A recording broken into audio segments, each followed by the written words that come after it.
So today, our podcast is titled Reclaiming Yourself. And we're speaking specifically about narcissistic parenting, but we're also talking about perhaps values that put us in the same stuck state as problematic relationships that we can't resolve. It was really brought home to me today how my work this week, rather, that my work is also about stuff, you and your stuff, your things, your relationship to your things. But it's also about, like, there's a whole other big piece that became really, really clear to me, that it's also about how we get stuck here. And of course, I've said many times, the hands can't do what the mind can't conceive of.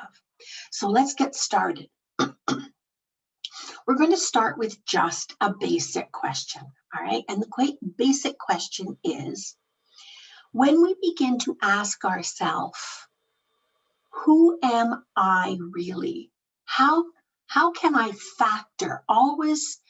Not more importantly, we're not more important than anyone else, but we are equally important to whoever else is the other factor in what we're considering, whether it's our stuff or someone else. All right. So we start to put ourselves on an even plane. When we begin to ask ourselves that, who am I really? All right, because so many times, if we've become peacemakers, peace buyers,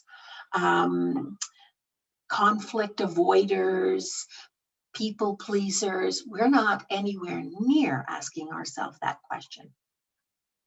So here are the important questions to consider. In the beginning, right at the outset, all right, in the beginning when we start to do this, of every single decision that it's possible for you to add this one extra piece to. And it has to be given the situation that is right in front of you right now. This is not an overarching macro question. That's for later. When you don't know how to start with what's in front of you. Start small. What am I considering? What's the problem right now? All right. Okay. And ask yourself, what do I value the most? Either about this relationship with someone or my relationship with this item. Because of who I am, what makes me happy? Now, happy is not avoidance. All right. We're not talking about relief. Whew. Dodged a bullet. Didn't have to ask that question. We're asking about, when it's all said and done, and I look back on this situation, what am I going to be happy that I did? Okay. Now, an even more helpful question is to additionally ask yourself, what gives me a deeper sense of fulfillment? For some people, this is about progress, all right? And it's not just task focused. It's that combination. Remember in the No to Yes book by Johnson that we talked about? It's that blend of what makes me happy in my heart, what makes me happy in my head. That balance. If you ask both of those questions, and then if you're still struggling with it, the ultimate question is, when it's all said and done, what am I going to be happy and satisfied? Fulfillment is satisfaction. Satisfied with that I actually did. And if I can't do the whole thing, then I do a piece of it. All right, a piece of it that moves me forward. Remember, always, always, always work from your strengths. And I asked you last week and the week before that to make a list of your strengths so that when you're a little discombobulated, all right, and things aren't as clear as you need them to be, you've got that truthful list to go to. It's a cue. It reminds you, because sometimes when we're struggling with these questions, we don't feel that strong. All right, so that's why that list, externalized, is so important. Now, I'm going to digress for a minute or two because I had a very, very sad case this past week that really reinforced for me how getting stuck can have not a lot overtly to do with the clutter per se, that in a major way, the clutter is the outward byproduct of being stuck here. Now, I always knew that, but boy, this case really brought it home. And it reinforced as well what I hear quite often, not as poignantly as this case. So just let me get on with it then. And what it was about was where stumbling points can exist and remain really resistant, like the person ends up going in circle, circle, circle, circle, can't get out of the circle. And this situation mimicked what many people encounter in slightly different ways, but the similarity was really brought home to me. Also, though, I guess fundamentally it's about our relationships. And so it doesn't matter whether it's about a relationship with our parents or some other important other who have narcissistic traits, or with our things that get stuck and we're stuck with them. I had a new client who represents many of you, who is well and truly stuck, like sadly, poignantly stuck, and upset beyond belief, internally raging at the reality of today's world. They wanted someone else, unknown to them, which often happens, to be willing to accept donations.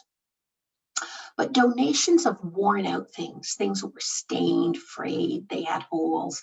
They had these things that they were talking about really used up because they hated waste. They hated it with a vengeance, all right? And now they're stuck. Here's COVID, completely out of reality, because COVID's happening, and while hopefully we make dents in it, it's not going anywhere anytime soon, all right? And the person was just not able to consider, to get their head around, why would anyone else want used up items? All right, you've used them up, you've got the use and the value out of them. Why would anyone else want used up, worn out items? All right, and why should they be willing to solve your problem for you? Okay, your problem is that stumbling block is you hate waste.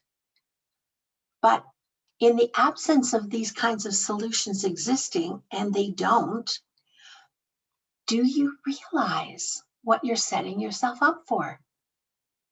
If you can't resolve your values, your preferred values, with the reality of this world as it stands right now, that means that every single thing that you bring into your environment out of necessity has the destiny to become permanent clutter. Because one of the intrinsic qualities of inanimate things is they get broken, they get used, they get stained, they get holes, they get something, and they're no longer of interest or of use to you. So let's fine tune the focus a tiny bit of what I'm about to say next. The next question after what are my values and what are my strengths, the next question is, what are my passions? What do I mean, that's such an overused word these days, but it's not really, because it's the thing that puts the fire in your gut to do it, to face. And when it represents your values and your passions, you are 100% more likely to engage in it because it's well and truly you. All right. Now, the other thing too is, once that starts to kick in, what are my passions and my talents? Remember, if resolving clutter or resolving problematic relationships with parents was easy, it would be done. It would be done many times over. So we really need to be reality-based here. And when we go into a position of insecurity, uncertainty, not quite sure what to do or how to go about it, right? Watch out for the committee. The committee is ever ready.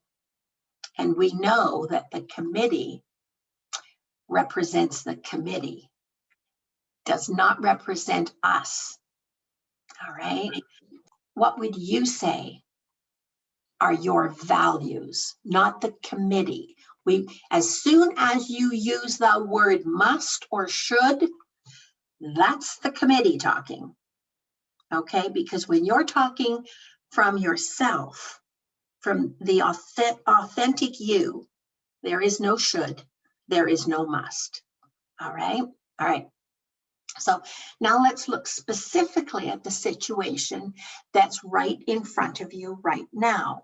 That's why I want you not to focus on the big picture first off. When you're just kind of getting used to asking yourself, how do I put myself into the equation here so that I'm not always last in line getting the leftovers of a relationship, of patience, of time, of things that I need? How do I get myself at the front of the line equal with everyone else? Okay, so how can my values reflect what I believe in, and how can they be expressed best, not ideally necessarily, in the reality of what actually exists, not a reality that I wish for. Remember, context is everything. Context of the situation counts. No one said it was going to be easy. That's why you're far better to be sorting this out for yourself rather than letting the committee get a vote. The committee just complicates things, all right? So it actually exists, not the one I wish for. All right, so is there something? So say there's a situation with my stuff. Let's make it about stuff. Let's make it about relationships with parents. There's something about a relationship with one or the other or both.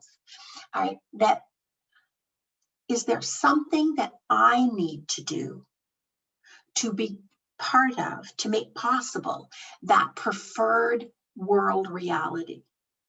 So if you're talking about narcissistic parents, is there some way, respectfully, kindly, compassionately, but definitely, that I set boundaries and limits? Do you remember my story? It was kind of a funny story about having to set boundaries. My mother wasn't narcissistic that I know of, that I've been able to identify.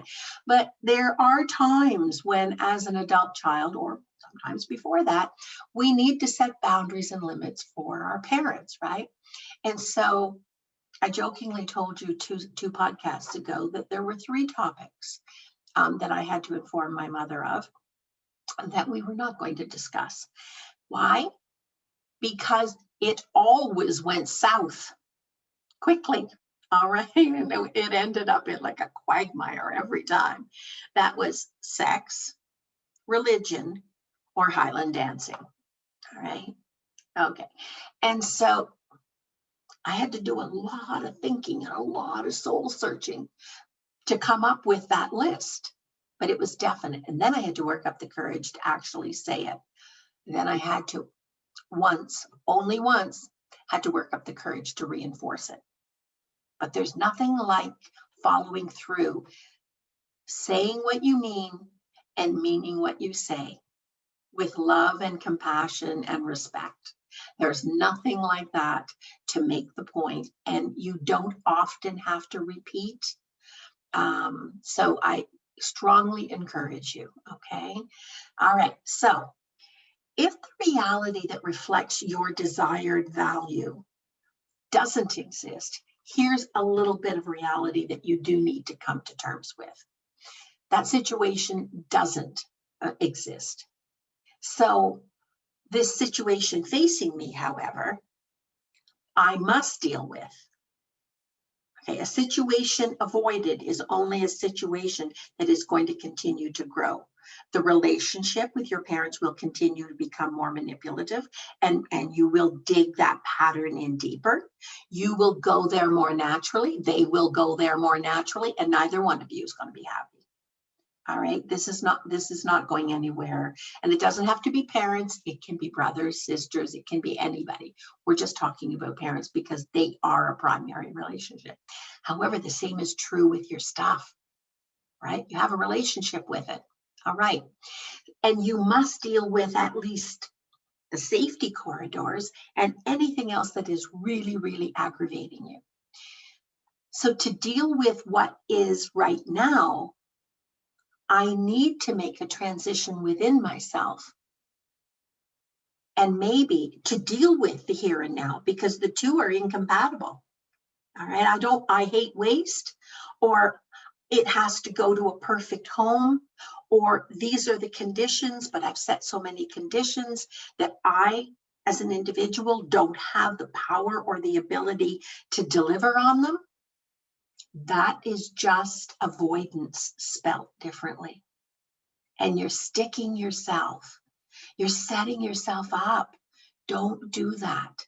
That's never ending irritation. And sooner or later, it will become a profound state of overwhelmed. All right. Okay. Now, but maybe at the same time, and I respect this, even if your solution, your preferred solution doesn't exist, maybe there's something that you need to commit yourself to produce that alternative option. Maybe you need to start a movement. Maybe you need to reach out in your community. Maybe you need to take the lead on something. Maybe, how can you make that happen? And that becomes kind of like a parked future piece of work, because you will accept the compromise in the moment now out of desperation, but you will also be part of what you truly believe in. All right. You've just now created a way to manage this. It's important. If it's important enough to do more than feel angry about or get stuck by or be upset about, if it's important enough, then it's important enough to put your back into, or to find a group and be part of making that value happen. Because tilting at windmills is futile. Acceptance of reality as it is right now, what you need to do right now, vis-a-vis your relationship with that narcissistic parent or your relationship with your stuff. All right. Acceptance of reality is a strength. That acceptance, however, don't confuse that with complacency or selling out on your values and beliefs. All right. But you've got to, if you don't want to stay stuck in that loop, And it can get to be a pretty profound loop. All right. And I hear this a lot with people who get stuck on recycling, or in order to resolve a massive accumulation, they have to do the micro job as part of it.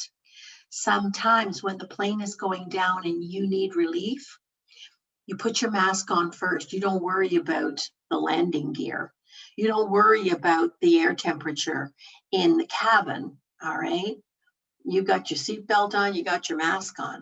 Sometimes you need to compromise, and sometimes that recycling for this narrow window of opportunity until enough is solved, using the energy you have. This is true with relationships as well, with people. Parse it out. You don't have to fight the whole history. You don't have to fight the whole battle. You don't have to get it turned around on a dime. You just have to know what you're worth. You have to believe it. And you have to come up with boundaries and limits for yourself, and the ones that you are right now prepared to stand behind. Because if your values are not important enough to do more than talk or wish about, you have just created a never-ending story of whatever those negative emotions are, and they will wear you down. They will wear you out. All right? Okay. So don't set yourself up for failure. If you're stuck, get the help you need to reconcile yourself with reality, and be willing to compromise, at least for now, to be able to get unstuck. Better. Remember that the book about No to Yes? It talked about making better decisions. Okay, not the ideal decision necessarily right out of the gate. Better decisions yield better outcomes, yield better decisions, yield better outcomes. Okay, and we can resolve big problems, whether it's with our values and the discomfort of not in the moment being able to respect them and live them because a bigger situation has occurred that we need to resolve, or parents, family who have narcissistic traits and are manipulative and really counterproductive. Okay, to get unstuck, we need to resolve that small thing that's right in front of you. Say no, that doesn't work for me. I'd have to think about what would work for me better. I'll get back to you. Just taking that stand right now. This is the last time I want you guys to allow yourself to be put in a corner by a situation that is only going to hurt you. And even if it's just a little hurt becomes a habit if you tolerate that. And if it's part, you don't act on every little thing you don't like. That's excessive, all right? You're part of this world and there's a give and a take. But when that little hurt, that little dig, that little slap, that little whatever becomes a pattern, once is an accident. Live by the rule of three. I live by the rule of three. I offer it to you for whatever use you can make of it. The first time it happens, it's an accident. The second time it happens, it's a coincidence. Maybe they just didn't understand. The third time it happens, it's a pattern and we deal with it. Because the fourth, the fifth, the sixth, the seventh, the eighth, the ninth, the 10th become easier every time you back away. Every time you back away, which doesn't mean every time somebody does one little thing, you have to go in with, full guns blazing. It's just patterns. You want to watch out for patterns, and patterns with yourself as well. So the question, that ultimate question, if you're putting off, whether it's recycling, you have to recycle religiously, but you're so overwhelmed, you can't manage that, it's not getting done. Watch what happens. What happens is the true message, not what you tell yourself. What happens is the true message. That was the intent of the message. What happens, particularly if it's a pattern. And that can be true of yourself. Watch what you do and don't do as a pattern. And to quote Dr. Phil, how's that working for you? All right. How's that working? Now, there are lots of things about Dr. Phil that I wouldn't do quite that way, maybe, and probably he wouldn't do it the way I do it. I respect the difference. However, that's a really good question to ask ourselves. All right. Okay. So, do you want to have choices that actually result in a resolution? Okay. Or are you simply setting yourself up for a cycle of impotent anger, resentment for the way things actually are? When you don't accept reality and work with it, that's what you're doing. All right. Again, I always say, work from your strengths.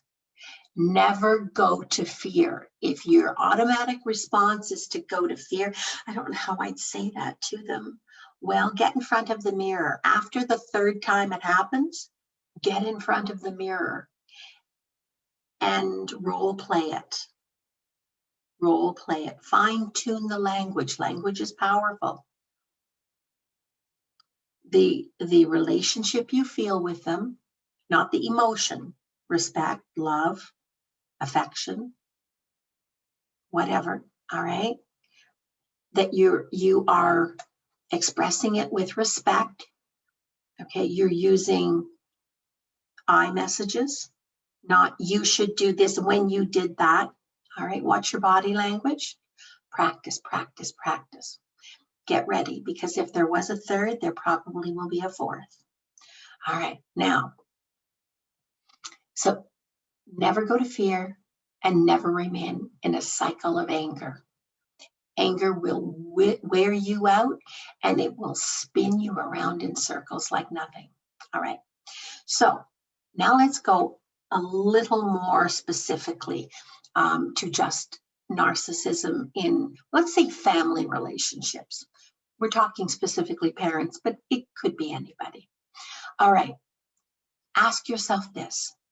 What makes the relationship better? Not perfect.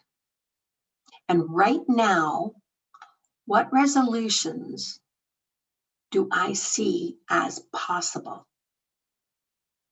I respectfully submit caving is not one of them. All right. That what useful, helpful resolution, sometimes buying time is what you need. You're so overwhelmed by the reoccurrence of it. You're so default triggered by something that's said or something that's done that, you're a little disoriented. You're always allowed to buy yourself some time and say, I'll be back in a minute. There's usually a washroom somewhere. All right, go to the washroom. Hopefully it's a one-holer and you've got the whole room to yourself. And just reclaim yourself, regather yourself if you've been disoriented. All right, just get yourself back. Okay, what was I going to say? What does this remind me of? All right, don't forget to turn the water on. All right, and buy yourself a little legitimate time and then go back out. And if the best that you can do under the circumstances is to simply hold the line, say, that comment, I didn't appreciate that comment. And I would appreciate if we could just either avoid that topic for now until we can find a resolution, or we didn't have to repeat that. So I'd like you to consider what you need to say to me on the topic, and I will be considering what I feel I need to say to you on the topic. And then maybe we set a time that we're both ready and we sit down and we have a serious discussion about how we don't have to repeat this. Because I'm sure it's unpleasant for you as well. And we've got better things to do than to irritate one another. All right. Something that is in that genre. You're drawing the line, you're being respectful, you're identifying the problem, you're buying yourself some time, you're putting them on notice, get yourself ready. This is not going to be game on. This is going to be a serious discussion from two perspectives. And my expectation is that we will come out of this with some compromise that we can both live with. Okay, all right. So allow part of yourself to reparent yourself. What would somebody, that's maybe the child in you, that inner child in you, saying, oh, here she comes again, here he comes again. Oh my goodness, well, it's going to happen, it's going to happen. Oh, there they did it. There they did it again. All right. So if you were that parent to yourself, what would you say to that part of you that doesn't quite know what to do and is a little disrupted? This is where the adult part of us can help that inner child part of us that stays with us till our last breath. Okay? It's a fundamental part of us. What would you say? And if you can't get into that kind of thinking, imagine a child who is out there, all right? And they're alone. And they're either confused, they're afraid, or they're hurt. And you were an adult witnessing that. What would you say to that child? A good idea, okay, a really good idea is to go back in your memory banks and try to identify the developmental stage you were at when stuff started to happen or not happen. Sometimes it's not happened. Sometimes it's that a parent develops an addiction or they have a serious illness and they're not available. You can't blame them for that, but that not being available, that neglect of the child's needs, that creates a longing, that creates a hole as well. Doesn't have to be deliberate negative behavior. Okay, so try to see, just, and even a good guess is enough. All right. Then I want you to see children in the community, and I want you to say, okay, it was about 8 or 9 or 7 or 5 or whatever. And I want you to see what a child that age actually looks like. And then I want you, it'll become a whole lot more real, believe me, because that protective part of us, that's not right, that should happen to a little kid like that. If we can't do it for ourselves because it's too abstract to consider the inner child as an actual part of us, then try the experience of being an adult, as we all are, and something like that happening with this little person. Use that as your guide, all right? All right, so take in everything that you need to say to yourself. Talking is important, okay? So allow that part of yourself that is ready to reparent you to digest whatever needs to be digested. Take it in. The memories, the physical symptoms as a result, the response as an adult in your adult body, the confusion in the adult mind, trying to correlate those two experiences. Digest it the best you can, and then start doing the first thing on the list of what you would have done with that other little child. All right. Talking is important. We can talk until we're blue in the face. Talking is an important piece, all right? Because when we talk it out, use that for yourself. Say it out loud. Whatever you have to think or feel, say it out loud. It then becomes a whole lot more real. But talking is only the beginning, all right? It's not enough. Don't settle for endless talking. Don't settle for being sad or angry about it. Sad and angry are important stages, but like talking, it's not enough. Find your interests. A good thing, and another good thing to do is to identify yourself by re-engaging, or at least re-identifying what you're really interested in. All right, because that's part of you. That will get the wheels moving. That will get the juice flowing. That will get the energy that is yours alone. It's a really great way to help solidify. Okay, I just feel like a block of wood right now. All right, like, I don't know, nothing's clear. Pick the little things. What am I interested in? And there's no judgment, so long as it's legal. All right. So up until now, you've only been aware of your interests. You've been aware of them. We know I used to like to knit. I used to like to sew. I used to like to work on my car. I used to like to ski. I used to in the past. All right. What prevents any of those things that you've tried before? And there may be some things you're not able to do right now, but some of them, what's the pattern of them? And then start doing them. Start doing them to the best you can. All right? Are you ready to allow yourself the time and space to experience whatever part of those interests is possible? Or are you going to sit there and look at the piles and think about the damaged relationships and the way you're hurt? Because how you spend your time will determine what you say to yourself. And what you say to yourself is a huge part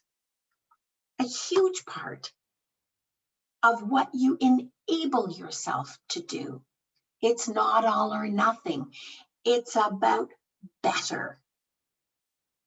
So maybe I liked to cross-country ski, all right? But maybe because I have a lower back spinal fusion, it's probably not my best choice, right? I had my own horse at one time, bucket list. Loved, I didn't care whether I was out riding my horse or whether I was out cleaning his feet or mucking out the stall. It was all the same. Joy.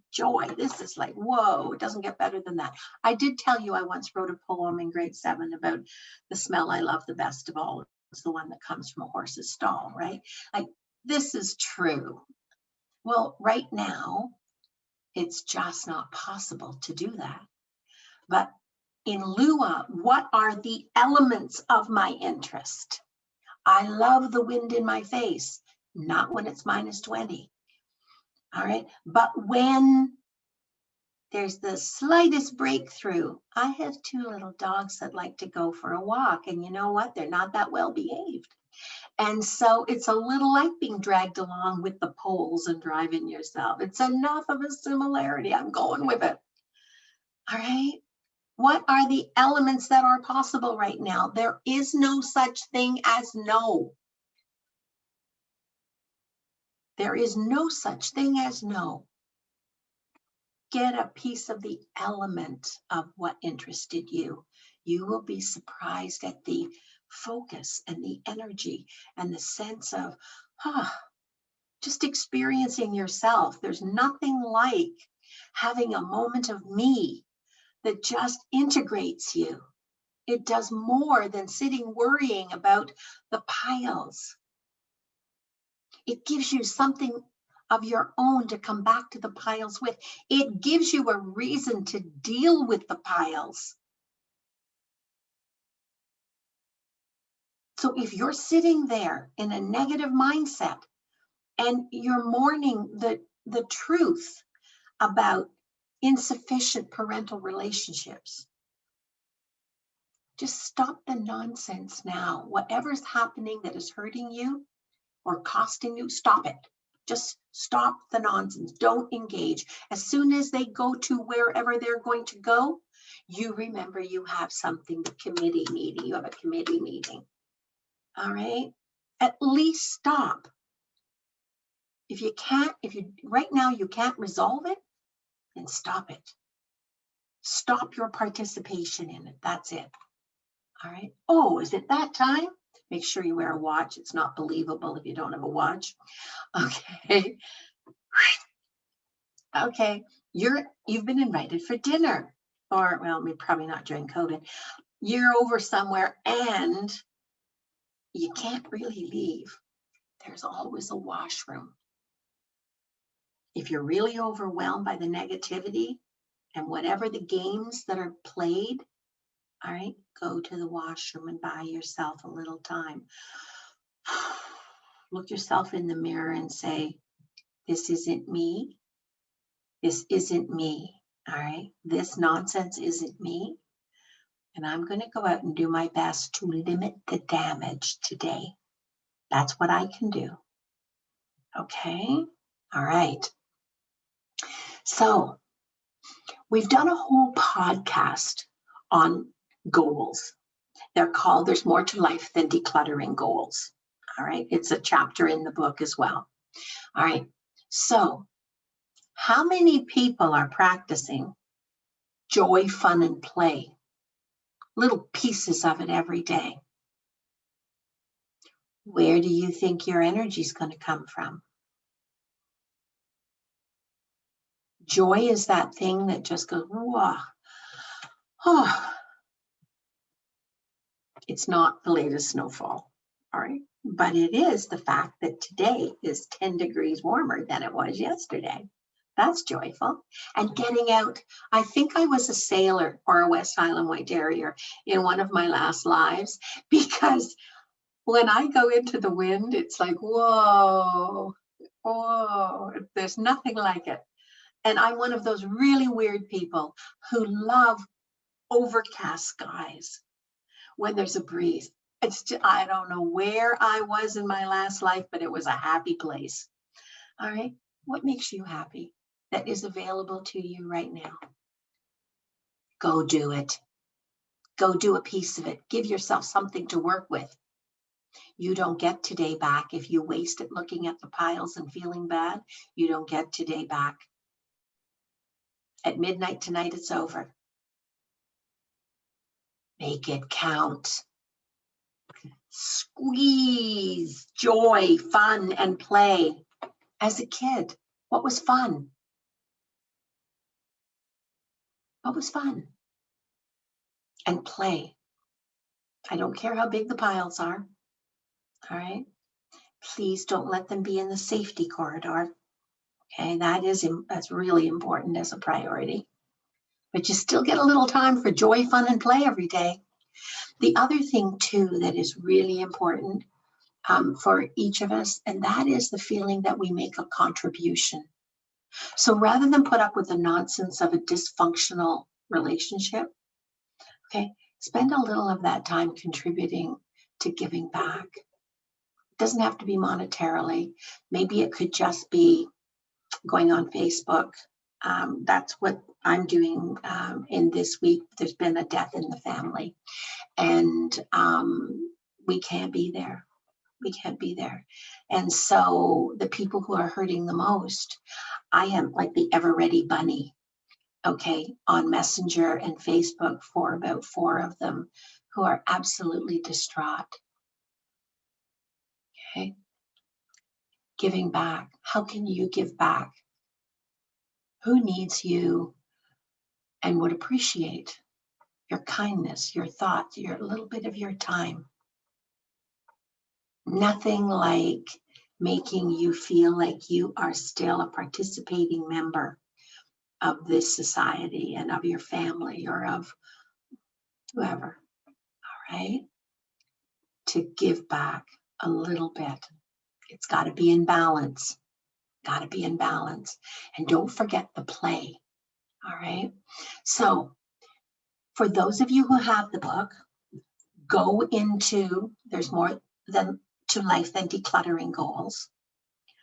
Read that chapter, all right? Or go through the podcasts and find the podcast that specialized in it. And set a goal this week. Set a goal, joy, fun, and play. Even if it's 10 minutes a day, it's better than the alternative. All right? Growing, learning, developing human being. Remind yourself that you are not stagnant.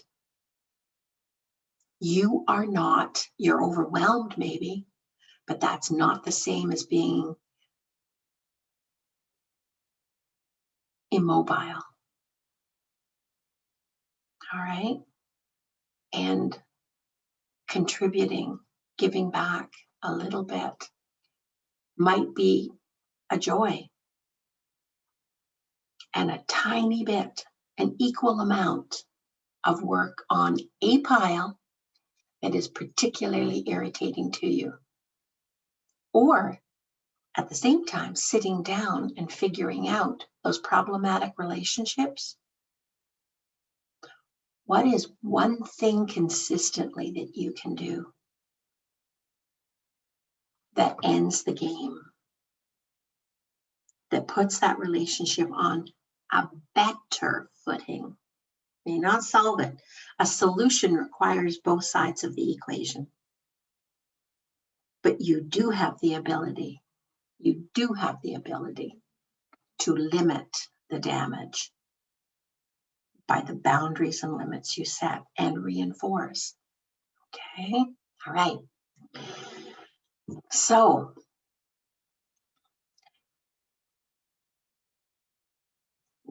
we've talked about joy, fun, and play. We've talked about that inner child. Now allow it. Make some time and space for it. It doesn't happen magically. It's sort of like the person you marry or the job you get. You went to the interview. All right? You showed up. You made time and space for it. That's why it happened. It's no mystery. The things you want to have happen, don't sit there wishing for them. Make enough more time and space to make them happen. And how can you do that? And do it daily if possible, okay? If you can't do it daily for some reason, you really, truly can't do it daily, then do it gradually, incrementally, because there is a purpose to it. Nothing is ever too silly to imagine that you can do, okay, no matter what age you are. So go find you. Go define you better this week. Next, now that you have a better idea of where you want to go, where you want to be, that would be good enough, right? Next comes learning and practicing, putting into effect those healthy boundaries and limits, not just thinking about them and trying to role play them. All right. The reason this is so important, and there's also, I think, 1 or 2 podcasts on healthy boundaries and limits. Go back and review it.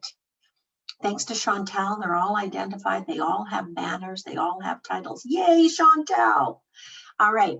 The reason this is so important, and I'm belaboring this, is it's the beginning of realizing, appreciating, and protecting who you really are. Don't settle for the state of mind you're in right now. Don't settle. whether it's depressed, anxious, unmotivated, lethargic, confused, being off track. Every one of these states of mind takes the starch out of you. And they're not the totality of who you are, even though they feel overwhelming. Maybe currently they're a piece of where you are in life, but you're more than that. And you deserve more than that. You're worthy of more than that. Answer this question to yourself right now. If you have a paper and a pen, write down the answer, okay? What would stop you from making a commitment to yourself to start today to ask yourself some of the questions we've just outlined?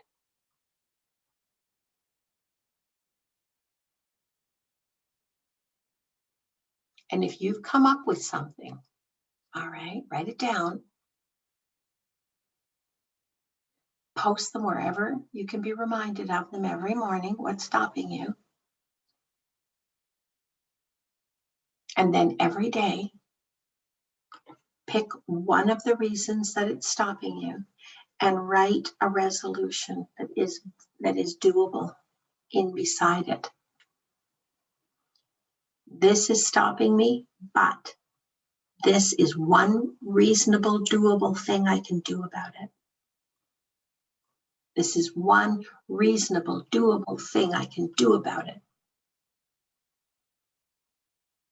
And then let those, the doable, reasonable thing you can do about that state of mind that's holding you back, whatever the things are that are holding you back, let those be the first messages you see.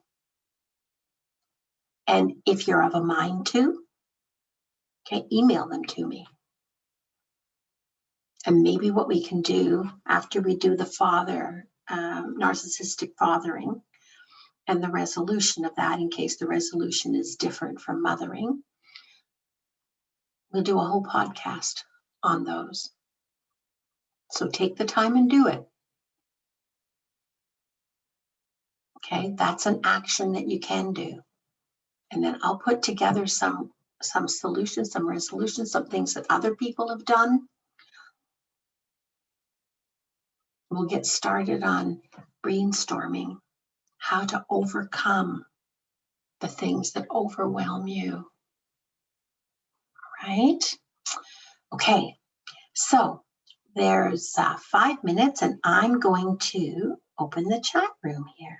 All right. Silver says hello to everyone. Hello, Silver.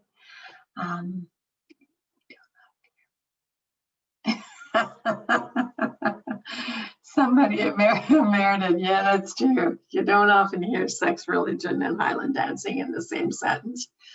What can I tell you? I have a really, really interesting family. A lot of Highland dancing. Good earlier morning. Oh, yes, this time slot is interesting. Mike, thank you very much, Joseph. Thank you very much. It's a big loss. It's a big loss. Okay, so does anybody else have any thoughts, any questions? We can keep the chat room open for a few more minutes. What's the biggest puzzle right now in your mind? Oh, thank you, Colette. Oh, thanks, Miriam. What's the biggest puzzle in your mind right now about what we've talked about? San asks, do I say no to others or myself? First and foremost, you can't say anything to somebody else that you can't say to yourself, because you're the one who has to stand behind it. And whatever those boundaries and limits truthfully are, they have to reflect who you are. And what are your, I'd start with the priorities, right?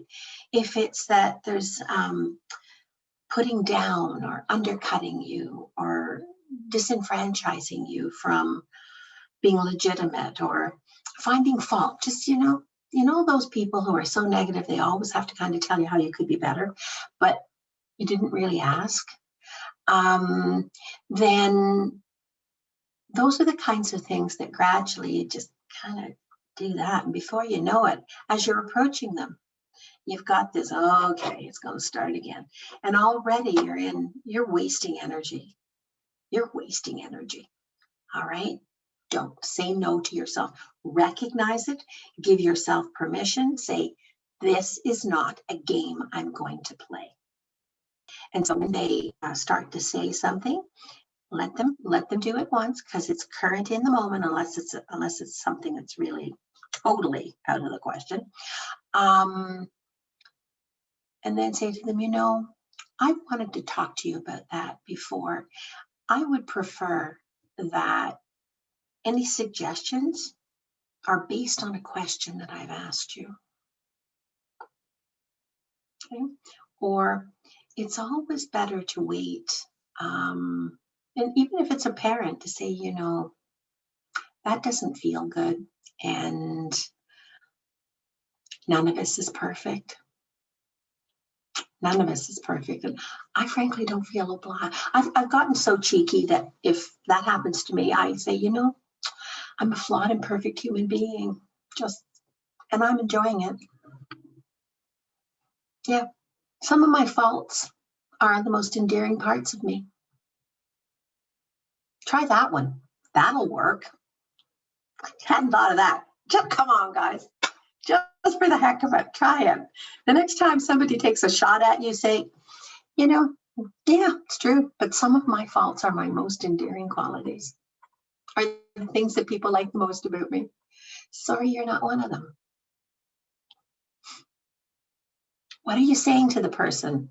Oh, well, get back on your side of the line. Basically, that's the bottom line. Oh, well, that's absolutely true about me. But you know what?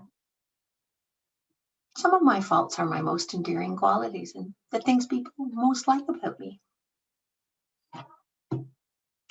Huh, funny, eh? Game on. Game on. Okay, let's see what we've got here. If the walkways are clear, can a landlord tell you how many boxes? It depends. It depends. I won't say whose question that is. Yes, they can. There's such a thing in the Ontario Fire Code. You'd have to check with what is enforceable in your area, but you cannot change the intent of the usage.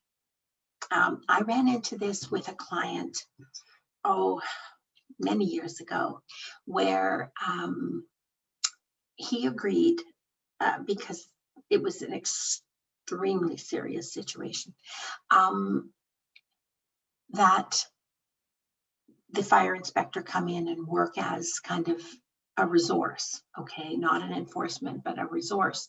And they were very clear. They were nice about it, but they were very clear. You can't turn your resident, what is classified as a residence, into storage. You can't. Its intent and its purpose is residence. And depending on the volume of stuff that's stored, now we're not talking 6 weeks before you're moving. Okay, we're not talking about that. Or you've just moved in and 3 months later you still have boxes. We're talking about long term. And so it's kind of a judgment call. Here's the thing though, if you have a landlord and the landlord is being unrealistic and punitive, even if they applied for an eviction notice, even if they called the fire department would get, they might come in, and if there are a lot of boxes, they might make recommendations, but they wouldn't make an order. All right. And the order is what you have to be most concerned about imminently. A landlord can have a preference, but he or she would not get support at a tribunal. All right, so that's a gray answer. So whoever I know who it is, but whoever sent me that message, if you want to take some pictures and send them to me, I can probably give you a more informed opinion, not just about how many boxes, but what volume of the space they occupy, where they are. Take some long shots as well, okay, so that I can get an idea. And then maybe we can start to problem solve that and have a podcast, not specifically about you, and certainly not vis-a-vis your pictures, but if people are concerned about some of their piles and their boxes, send me pictures, and maybe we do a whole podcast around here's a resolution of that, or yeah, no, you're close to the line here, or no, that's more about your landlord. You can't, oh, all right, so you can't find any podcasts beyond January 20th. They're being edited. I didn't realize they were still in the editing process. I've the same fellow who did the editing for the narrating of the audiobook is going in and cleaning up all of those podcasts. So hang tight. I will ask him to send them over one at a time as he gets them done, and then Chantal can post them. I am blocked on all of it because. Oh dear. Okay. And so somebody else sent me a direct message that they're feeling blocked on all of it. And so they know, though, that someone has interceded on their behalf, and we're going to work together for a little while to see if we can resolve that. Okay. Yeah, I don't know how to fight fair anymore. Well, sometimes we get, so that's another really good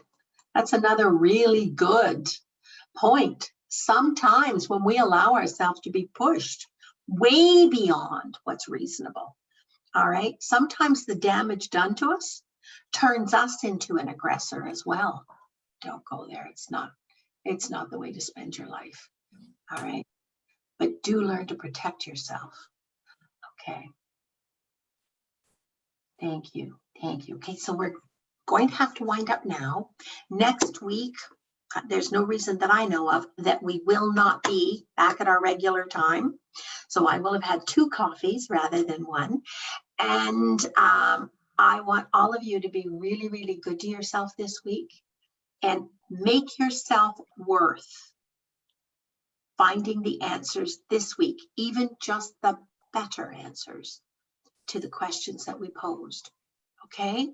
You take care, everybody. See you next week.